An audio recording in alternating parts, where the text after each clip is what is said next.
Hey Royals, welcome back to my channel. It's your girl Liz, aka Royal Beauty, and I'm finally going to address something that I've been talking about for months now, actually over a year now, and I've got a lot of questions. I've got a lot of people that are inquiring. I even went live and talked about it a little bit, but this is my first time addressing it on my channel. If you are interested, if you have diastasis, if you're an expected mom who could potentially get diastasis, this is a great video for you. I'm going to cover a lot of things, so yeah, stay tuned. She's royal, yeah, so royal, yeah. I want her in my life. So if you're new, my name is Liz. I do a lot of fun stuff here on my channel, a lot of mommy related content because I'm a mom of two, but I also have a lot of beauty related content, hair, makeup, skincare, self-care. So I kind of cover it all here. So if you like any of those things, please consider checking out some more videos and hit the notification bell so you don't miss any more of my new uploads. Today's video is a little touchy. It's a little touchy. A lot of moms, I mean, it's the number one thing when you get pregnant or you think about having kids. Well, the first thing is obviously the health of the child, but then we all go straight to the tummy and wondering, you know, will I be able to snatch it all back? Some people are just genetically inclined to slim back down, and some of us have to put in a little bit more work, and then some of us have issues that kind of hold you back from snapping back as soon as you would like. And that's why I'm doing this video, to be as transparent as possible with you guys.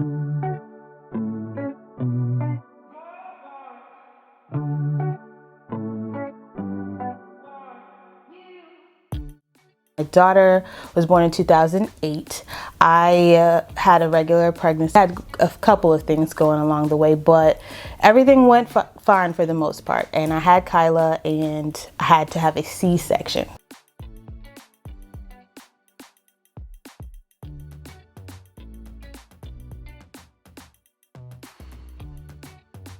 So all up until the end of my pregnancy, there was no talk of C-section. There was no talk of any complications that would cause me to not have a vaginal birth. While I was laboring, they told me I would have to have an emergency C-section. At that time, I was pretty young, and I didn't have a lot of people around me to advise or give me any opinions other than listen to what they're saying. So scared, frantic me decided to go along with obvious, what the doctors are saying. So I had a C-section. Kyla was born healthy, everything's all good. The healing process was a little bit wonky. They tell you the major things you're not supposed to lift, and you're not supposed to, you know, do a lot of the things that I ended up doing anyway. Because let's just be real, like I didn't have that much extra help or extra hands. I was doing a lot. So when you have to, if you are home alone at any point, you're gonna have to lift that baby. You're gonna have to do certain things, and this could cause a hernia. This can cause all types of stuff. So that is what was going on. 13, I think it was 13 months later, got pregnant again with my son. Liam, for the most part, had little random things happen there, here and there. He was pretty huge, just really big, and I'm really small. So yeah, had him, and they told me I had to have another C-section. You following me? So we have that. We have me lifting, carrying on, and doing the regular mommy bit. All of that led to me later on just, you know, finding out that I wasn't able to snap back as soon. With Kyla, I was able to kind of contract a little bit. I remember my stomach being a lot flatter. I did notice there was a bulge, but it wasn't crazy. It wasn't until after Liam that I realized, like, I could lose weight, but my stomach still had this like bulge, and it just wouldn't go away. And I ended up talking to my OBGYN about it, and she checked it out and did the whole test. This is how you find out about diastasis. You lay down on your back and you try to do like a crunch, and your stomach, you'll see it will bulge up. Like you'll see this bulge. To assess and see how big the diastasis is, you use your hand. Like it can be pretty big. Originally started out with, I have now come down to 4. So I now have a 4-finger gap. So I have been able to heal it just down to at least 4. So we're getting somewhere. And I had to go to physical therapy in order to start getting some guidance there. With diastasis, there are a lot of no-nos. I did not immediately, after talking to my OBGYN, seek professional help in that area. She didn't really advise it. Like, she didn't really give me any guidance other than surgical at some point that would help me heal this. Like, that's just what it came down to.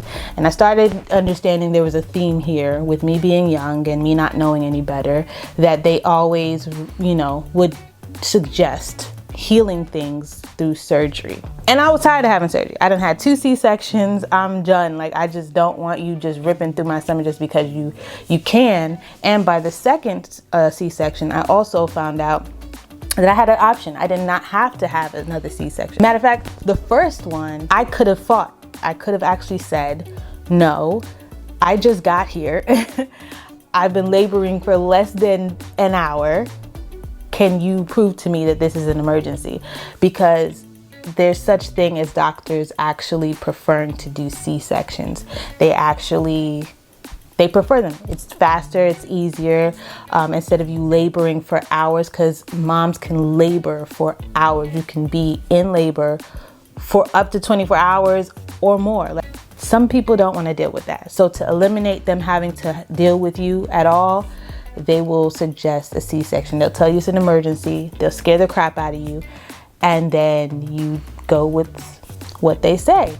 And now you have a C-section, and then they keep telling you that you have to have a C-section. And I was just one of those people, because honestly, truly, I did not know if it was really an emergency. Like, I really didn't. I never was able to. I was just alone at the time. Although my husband was on the way, at that particular time, they were able to get into my head. So whatever they were saying, my whole thing was just make sure the baby's okay. I found out later on that I had the option to say no. I had the option to say no. I didn't have to sign the papers. I could have labored a little bit longer. I could have tried different techniques. They could have moved me from side to side or whatever it was. We could have gone through a series of things prior to them deciding C-section. The baby's heart rate is gonna fluctuate. It's gonna go up and down. Anyway, I'm in labor. So just saying that that's the reason why we need to have a C-section is not enough. So I'm also telling you and being transparent about that, because there are other mothers who probably have gone through or are likely to go through the same thing. And I want you to know that you have the option, and to make sure that you're mindful of the situation enough so that you can assess it too. Don't just let them get in your head and scare you. Now, I'm not telling you not to listen to your doctor. If they're saying it's an emergency, it could be an emergency, but assess it. One major is, even when I was born, is the doctor's telling my mother that. And I should have probably thought about that. She fought and did not go through with that, because she knew. She kind of already knew that they do stuff like that. I don't know why in that time I forgot about that story. No, that's not completely diastasis recti related, but it is, because you can also eliminate the aftermath of all of this. I would definitely do your research, know your rights, speak up, because I didn't. And just, you know, save yourself the hassle of some real drama at the end of the rainbow. So that was how all this kind of came about. I'm still every day learning about diastasis. For the most part, you know, anybody can get it. Men can get it too, but this was my particular story. I also have a hiatal hernia. So that also causes a bulge. It's just a lot of bloating, me looking pregnant when I'm really not. It just being, if I'm bloated, I look even more pregnant than usual. It's just over exaggerated. It's just a little bit of bloating. So for me, it's pretty hard trying to be cute and wear cute dresses. It could be really frustrating. It could be annoying. I was working out. I had been trying to do crazy challenges and stuff, and then that just didn't work out for me. I just felt like it was still, my stomach was still looking the same. Acid reflux comes from the hernia, so it's a lot going on here, right? So I recently, last year to be exact, resorted to going and seeking professional help in the form of physical therapy. So I was going to physical therapy for up to about 3 or 4 months, yeah, close into the middle of the year last year. And physical therapy helped me a lot. It actually really was helpful. I learned a lot of things that I was doing. I was not supposed to be doing planking, a lot of that HIIT cardio workout stuff. No crunches. I'm supposed to be doing crunches. You can't even run a certain way, to be honest, is what they say. Still learning, like I said. It's a lot of workouts. I'm gonna list them here somewhere, like It's, you can't do this, can't do this, you can't do this, you can't do this. It's a long list of stuff that you really need to be careful how you're doing, because you're making it worse. Your core takes care of everything else. So I have a lot of back pain.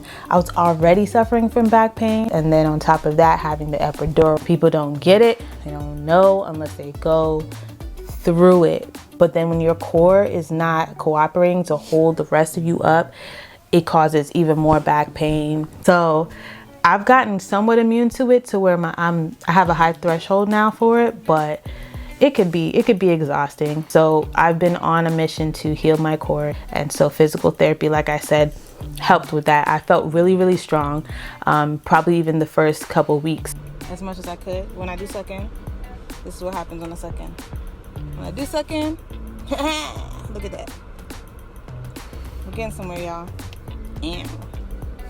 Started feeling strong because they know what not to do, and the tempo. So I would only do a little bit of cardio, and then everything else was like really gradual, like weight training almost. After having given birth, the earlier you find out if you have diastasis and you start working on that physical therapy wise, is better for you. My daughter is 11, so I'm 11 years in now, which should be 12 this year. So 12 years in of having diastasis, and I'm just now really targeting to heal it. Just imagine if you go in earlier. So once you're cleared to work out, start seeking that professional help. So just check yourself, monitor, speak to your doctor, be stern, because some of them don't take us seriously, especially women of color. For whatever reason, we, you know, our pain is kind of like pushed aside, like, yeah, you'll be all right. Y'all got a high threshold for pain.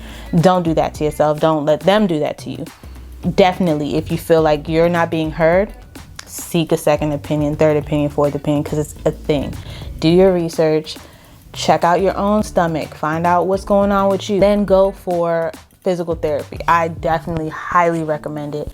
It was a big part of me realizing, like, oh snap, my core is a big part of another part of why I'm in so much pain. Once I started kind of healing it and getting it to a space where I felt stronger, you feel really good. And recently, as I'm gaining weight, just naturally just gaining weight, I really wanted, I actually love weight training. I like to use weights, but with diastasis, you cannot do certain things. Everything has to be, you have to be by the book for everything. I have recently started working with a personal trainer through virtual training who is knowledgeable with diastasis. If you want to do workouts like that, if you want to continue, especially for my fit moms, if you really want to continue working out and doing certain things, there are personal trainers out there who specialize in working with moms who have diastasis. So we got hope. There's hope for the snatchback, okay? Don't get discouraged, just do your research. Find somebody that really has your best interest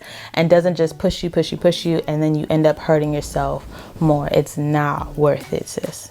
That kind of wraps up today's video. I'll be putting down in the description links to some Instagrams that I found of personal trainers who specialize in not specialize in diastasis, but they either specialize in it or they're physical therapists who deal and know what you're not supposed to do. Trainer that I've been working with right now, as soon as I tell her that that doesn't feel too good, she's like, okay, stop right there. So she stops and she modifies the workout.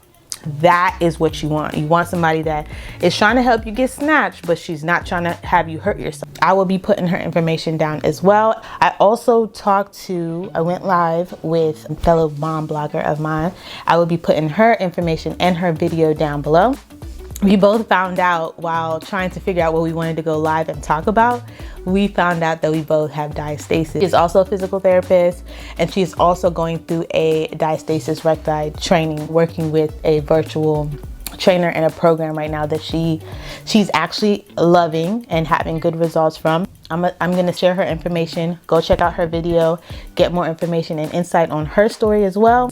If this video helped you at all, even just a little bit of insight, I would love to hear back from you. Let's have a conversation. Let's talk about this. You think you might have diastasis? Are you pregnant now and worried about diastasis? Ask me questions. I am always open to answering. I always respond to DMs. So if you find me on Instagram, DM me if that's a better place for you. You want to be more private, and I respond. So let's talk. I will see you guys in the next video. Thanks for tuning in. But first, go check out some more videos. I'm gonna put a playlist over here. I have playlists down below in the description box. Check out some more videos, feel the vibe. And if you like what you see, go ahead and subscribe to the realm. It's fun over here.